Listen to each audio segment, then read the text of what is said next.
विश्वानि देव सवितर्दुरितानि परासुव यद्भद्रं तन्नयासुव। ॐ शान्ति शान्ति शान्तिः। नमस्ते। संतों की वाणी सदा हमारे कल्याण के लिए है और संतों की वाणी से ही इस जगत का उद्धार हुआ है, हमारे जीवन का उद्धार हुआ है और आगे आने वाले लोगों का भी उद्धार होगा। संत इस जगत की बहुमूल्य अनमोल हमारी निधि हैं, संपत्ति हैं। चाहे वो प्रत्यक्ष हमारे संत हो या उनके प्रवचन हो या उनके शास्त्र हो। भारत देश में जो एक सदा से आध्यात्मिक वातावरण रहा है, गुरुओं की अवतारों की भूमि रही है, जिससे हमें विरासत में बहुत सारे शास्त्र प्राप्त हुए, संतवाणी प्राप्त हुई, साक्षात भगवान का अपौरुषेय ज्ञान वेद भी यहाँ पर ऋषियों के माध्यम से प्रकट हुआ। उपनिषद, दर्शन, गीता, रामायण, संतों की जीवनी, ये सब हमें प्राप्त हुई और ये सब हमारे लिए है, ये सब किसी और के लिए नहीं है। ये सब संतों ने मनुष्यों के लिए, वर्तमान की पीढ़ी और आने वाली पीढ़ियों के लिए संजो करके रखा और इस गुरु परंपरा के माध्यम से गुरु और उनके शिष्यों ने उसका अभ्यास किया, उसका प्रचार प्रसार किया कि ये विद्या ये सुरक्षित रहे, ये ज्ञान निधि ये सुरक्षित रहे, इसमें कोई प्रक्षिप्तता ना हो, इसमें कोई मिलावट ना हो। इसीलिए जो इस वैदिक ज्ञान से जुड़ता है वो जीवन में बहुत कुछ प्राप्त करता है, सही ज्ञान प्राप्त करता है, सही दिशा प्राप्त करता है, धैर्य संयम प्राप्त करता है। और जो इस देश में रह के भी अपने वैदिक ज्ञान से विमुख रहता है, अनभिज्ञ रहता है, वो बहुत अभागा हो जाता है, दुर्भाग्य को प्राप्त होता है। उसके जीवन में अज्ञान, अकर्मण्यता, प्रमाद, ग्लानि आती है और उसको सही दिशा दिखाने वाला कोई नहीं रहता कि सही दिशा क्या है। सही दिशा तो हमें संत ही बता सकते हैं, हमारे गुरु बता सकते हैं, शास्त्र बता सकते हैं, वेद बताते हैं। एकम सद विप्रा बहुधा वदन्ते, एकम वायस्तद विबभूव सर्वम। एक ही सत्य है, उसका अनेक प्रकार से व्याख्या करके कि जो हमारी बुद्धि में समझ में आ जाए, ऐसी व्याख्या गुरु करते हैं हमारे स्तर, हमारे लेवल के हिसाब से, कि हमें समझ में आए तो हम सही दिशा पे चल सकें। और इसी वेद उपनिषद का स्वाध्याय करते हुए, मनन करते हुए और उसको याद रखते हुए जब हम अपना जीवन जीते हैं तो फिर हमारे जीवन में कोई मिस्टेक नहीं होती, कोई गलती नहीं होती। और गलती रहित जीवन ही दिव्य प्रकाश हमारे जीवन में लाता है। दिव्यता लाता है, आनंद लाता है, भगवत्ता लाता है। और यदि हमारे जीवन में बार बार गलती हो रही है, हमें पता है ये गलती है फिर भी हो रही है, तो हमारे जीवन में कैसे प्रकाश आएगा, कैसे दिव्यता आएगी? हम भी पशुवत जीवन जिएंगे, केवल खाएंगे, निकालेंगे, संतान पैदा करेंगे और बस इधर जाएंगे उधर जाएंगे, उठेंगे बैठेंगे, जमुहाई लेंगे, बातें करेंगे। इस जीवन में कोई भी सार नहीं, कोई तत्व नहीं, कोई आशा उम्मीद नहीं, निराशामय जीवन हो जाता है, नेगेटिव जीवन हो जाता है। बार बार मिस्टेक होती रहती हैं, हम मिस्टेक को स्वीकार कर लेते हैं कि यही तो जीवन है। आदमियों तो गलती का पुतला है, आदमी से गलती होती रहती है, हमसे भी हो रही है, क्या बड़ी बात है। सभी ऐसा जी रहे हैं, सभी के अंदर ऐसे विचार आते हैं, मेरे अंदर भी आते हैं, लेकिन ऐसा नहीं है। आदमियों को भगवान ने गलतियों का पुतला नहीं बनाया, गलतियों का पुतला तो हमने यहां पे आके हम बने हैं, सही ज्ञान न होने से। भगवान ने तो आदमी को मुक्ति की चाबी दे करके भेजा, शक्ति दे करके भेजा कि तुझमें कर्म करने की शक्ति है जो किसी और योनि में नहीं है, तुझमें विचार करने की शक्ति है, भावमय जीवन जीने की शक्ति है जो किसी योनि में नहीं है, तुझमें ज्ञान प्राप्त करने की, ज्ञान के अनुरूप जीवन जीने की शक्ति है और दूसरी किसी योनि में नहीं है।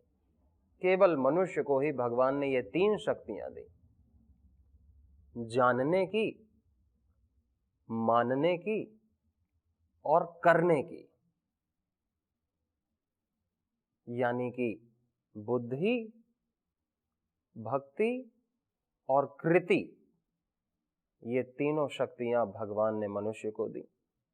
और मनुष्य में प्राण इसलिए फूके कि ये मुक्त हो सके, दुखी होने के लिए नहीं, गलतियां करने के लिए नहीं, बार बार नीचे गिरने के लिए नहीं। अगर ये हो रहा है तो फिर भगवान की शक्तियों का दुरुपयोग हो रहा है, भगवान के इस जीवन का तिरस्कार हो रहा है, भगवान का ही अपमान हम कर रहे हैं, भगवान की शक्तियों का अपमान कर रहे हैं अपने अज्ञान में जीवन जी करके।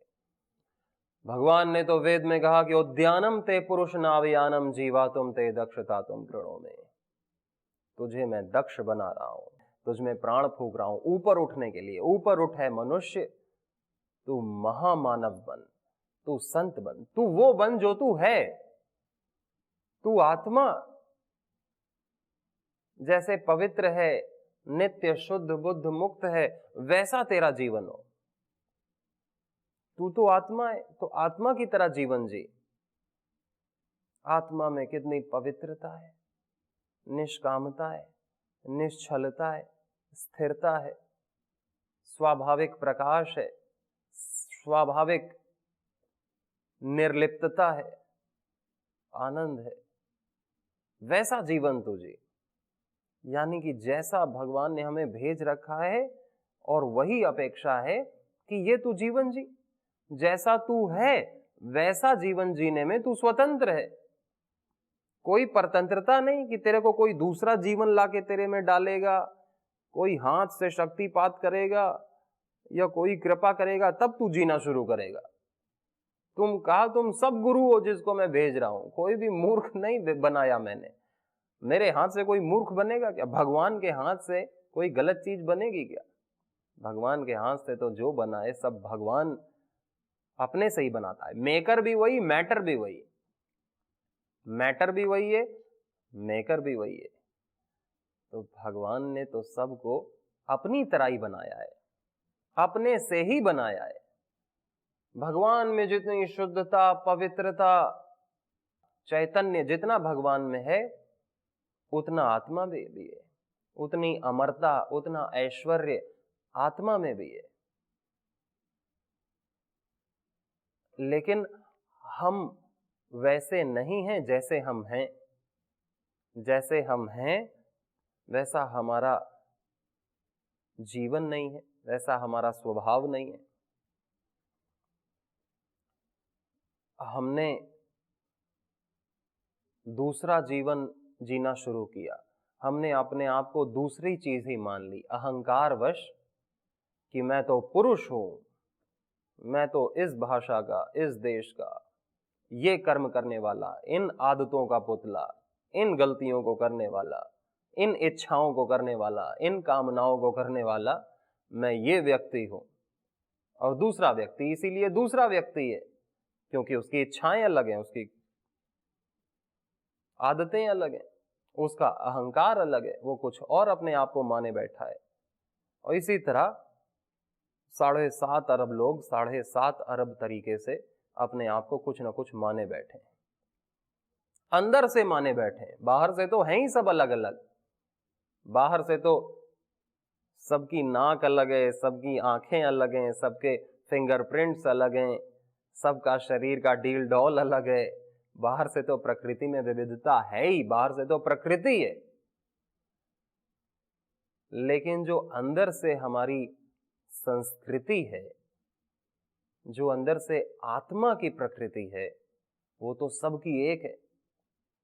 सब में वही चेतना, वही शांति, वही आनंद। ये नहीं कि मेरा आनंद अलग है, आपका आनंद अलग है, आनंद सबका एक है। ये नहीं कि मेरी शांति अलग है और आपकी शांति अलग है, ऐसा हम नहीं कह सकते। शांति सबकी वही है। ऐसा नहीं कि मैं जब गहरी निद्रा में चला जाता हूं और दूसरा जब गहरी निद्रा में चला जाता है तो हम लोग अलग अलग महसूस करते हैं ना। पूरी दुनिया वही महसूस करती है गहरी निद्रा में जो मैं महसूस करता हूं, और जो आप महसूस करते हैं वही सारी दुनिया वही गहरी निद्रा में महसूस करती है। और जब हम ध्यान करते हैं, निर्विचार हो जाते हैं, तो मैं भी वही हो जाता हूं जो आप हो जाते हैं। आप भी ध्यान में जब निर्विचार हो जाएंगे और मैं भी जब ध्यान में निर्विचार हो जाऊंगा तो हम एक हो जाएंगे। हमें कोई भेद नहीं रहेगा। भेद तो विचारों में अभी है कि मेरे मन में कोई और विचार है, आपके मन में कोई और विचार है, लेकिन विचार रहित अवस्था में तो हम दो एक हैं।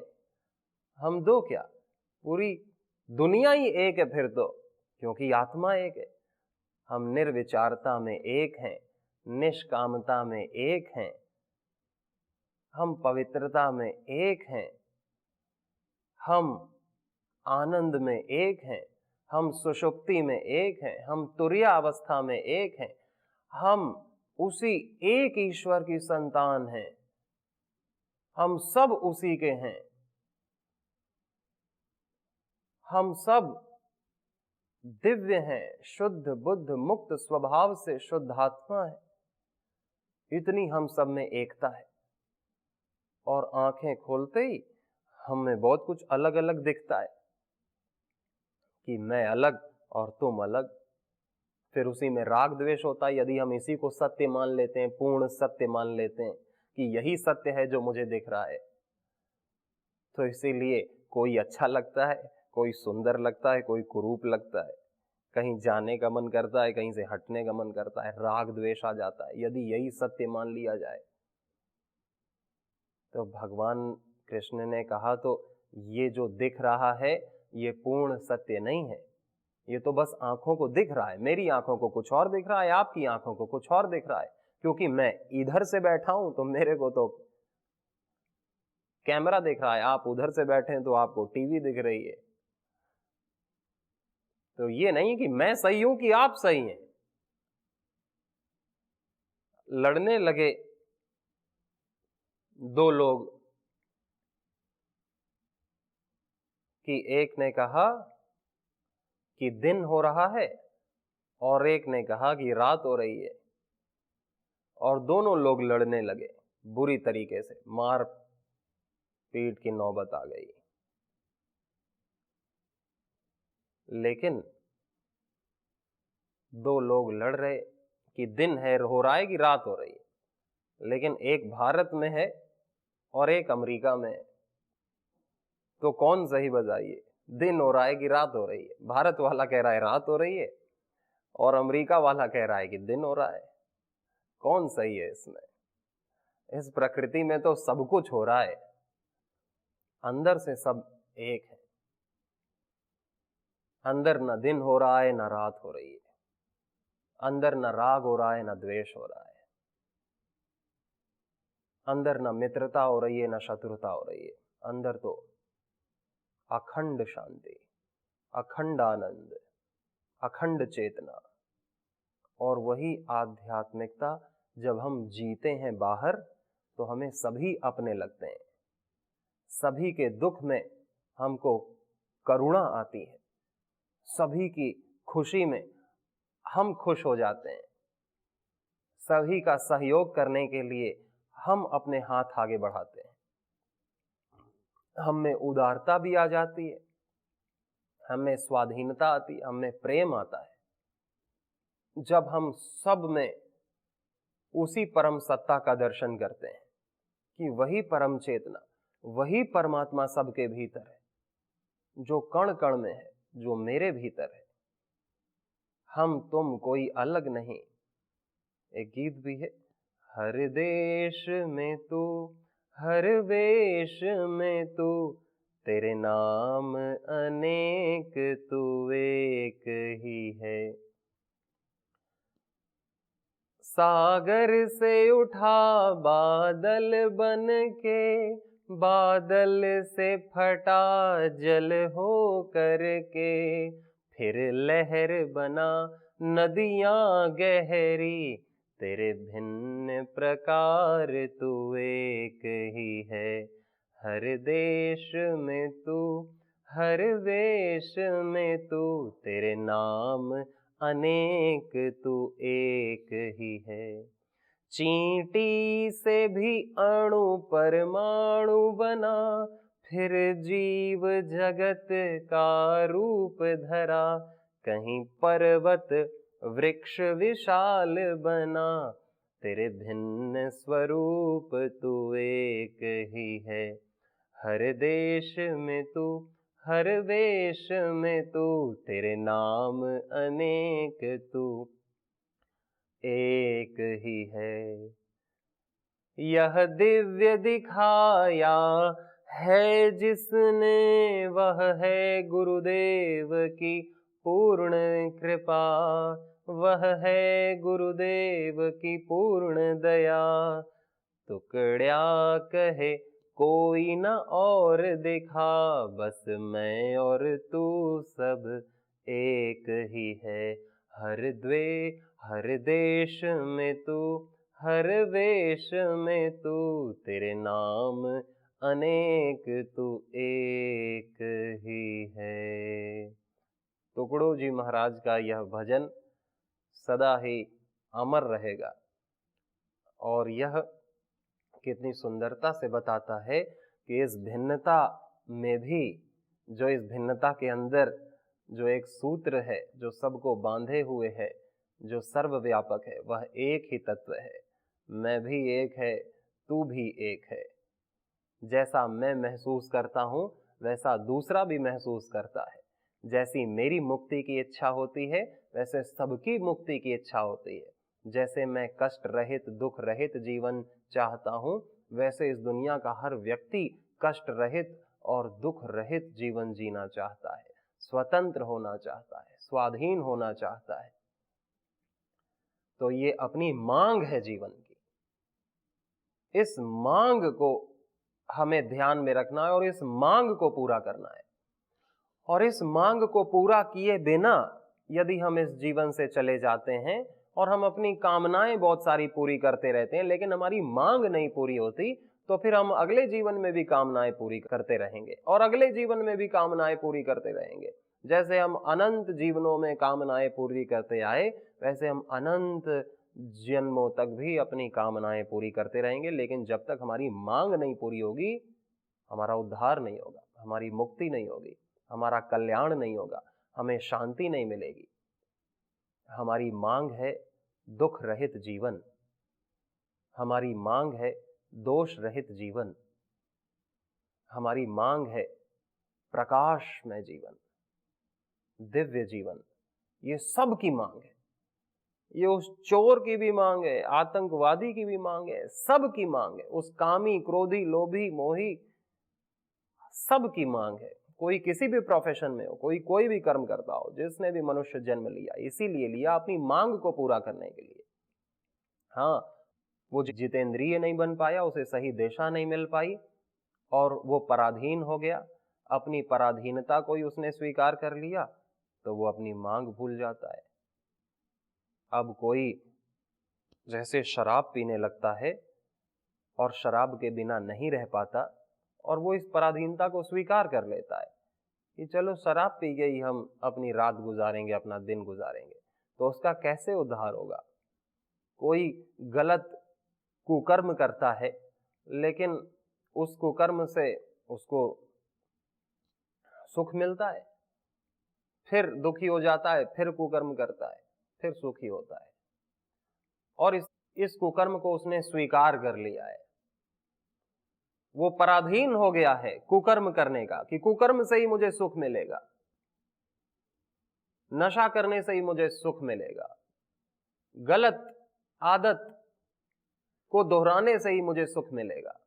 मैं गलत आदत का गुलाम बन गया, गलत कामनाओं का, वासनाओं का मैं गुलाम बन गया, गलत चीजों का, पदार्थों का मैं गुलाम बन गया, और वही गुलामी मुझे स्वीकार है, वही पराधीनता ही मुझे स्वीकार हो गई। तो फिर उससे कैसे निकला जा सकता है? गलत स्वीकार्यता। भगवान ने हमें शक्ति दी स्वीकार करने की, श्रद्धा करने की, विश्वास करने की, लेकिन सही चीजों पे करनी है या गलत चीजों पे करनी है, ये तो हमें डिसाइड करना है। इसकी तो स्वतंत्रता भगवान ने हमें दी है कि हमें अपने से समझ में आए कि मैं गलत चीज को ना स्वीकार करूं, मैं गलत चीज से मैं तौबा कर लूं, गलत आदतों को मैं ना स्वीकार, उनकी गुलामी, उनकी पराधीनता मैं ना स्वीकार करूं। हमें नहीं समझ में आता है तो गुरु हमें बताता है, शास्त्र हमें बताते हैं कि किसको तुम्हें स्वीकार करना है। तुमको स्वीकार करना है ईश्वर को, गुरु को, अच्छी दिनचर्या को, अच्छे सत्कर्मों को, सद्भावों को, यज्ञ दान तप को स्वीकार करना है। यज्ञ दान तप स्वर्ग का द्वार है, और काम, क्रोध, मोह के पराधीन हो गए तो ये नरक का द्वार है। तो हम गलत चीजों के पराधीन हो जाते हैं, उस पराधीनता को स्वीकार कर लेते हैं, उनसे संबंध जोड़ लेते हैं, तो हम अपनी मांग भूल जाते हैं। हमारी मांग है दुख रहित जीवन, हमारी मांग है उत्साह से भरा हुआ जीवन, दिव्यता से भरा हुआ जीवन, आनंद से भरा हुआ जीवन। ये सबकी मांग है, और ये सबकी मांग एक है। जो एक है वो झूठी नहीं हो सकती। बाकी कामनाएं तो सबकी अलग अलग हैं। कोई चाहता है मैं नेता बनूं, कोई चाहता है मैं डॉक्टर बनूं, कोई चाहता है मैं अच्छे मेरी फसल हो, कोई चाहता है मैं रॉकेट उड़ा करके मैं चंद्रमा में या मार्स में भेजूं। सबकी कामनाएं अलग अलग हैं। कोई चाहता है मैं ये चीज खरीदूं, कोई चाहता है मैं पीली साड़ी खरीदूं, कोई हरी साड़ी खरीदूं, कोई ये शर्ट खरीदूं। सबकी कामनाएं अलग है, मांग सबकी एक है। तो कामनाओं में हमारी मांग ना भूल जाए, हमारी मांग ही हमारी कामना बने। वही व्यक्ति निष्काम हो जाता है जिसकी मांग ही उसकी कामना बनती है, कि दुख रहित जीवन यही मेरी कामना है, उत्साह से भरा हुआ जीवन यही मेरी कामना है। और ऐसी कामना करने वाला व्यक्ति कभी बुरी लतों में नहीं पड़ता, बुरी आदतों में नहीं पड़ता, बुराइयों में नहीं फंसता। सहज रूप से उससे साधना ही होती है, उसे सिद्धि ही मिलती है। भगवान ही मेरा है, भगवान को अपना मानना, ये मांग है जीवन की। हम इस पर और चिंतन करेंगे, करते रहेंगे। ऐसे शुभ चिंतन से ही वो चीजें हमें याद रहती हैं। नहीं तो बुद्धि इतनी कमजोर है कि हम भूल जाते हैं। चिंतन बार बार करते करते ही ऐसा प्रभाव पड़ता है बुद्धि पर कि वो चीज हमें कभी नहीं भूलती, हमें सपने में भी याद रहती है। जिस चीज़ का प्रभाव पड़ गया, तो ऐसी अच्छी चीज़ों का प्रभाव पड़े और वो हमसे कभी ना भूले। ऐसी सभी को बहुत बहुत शुभकामनाएं। नमस्ते।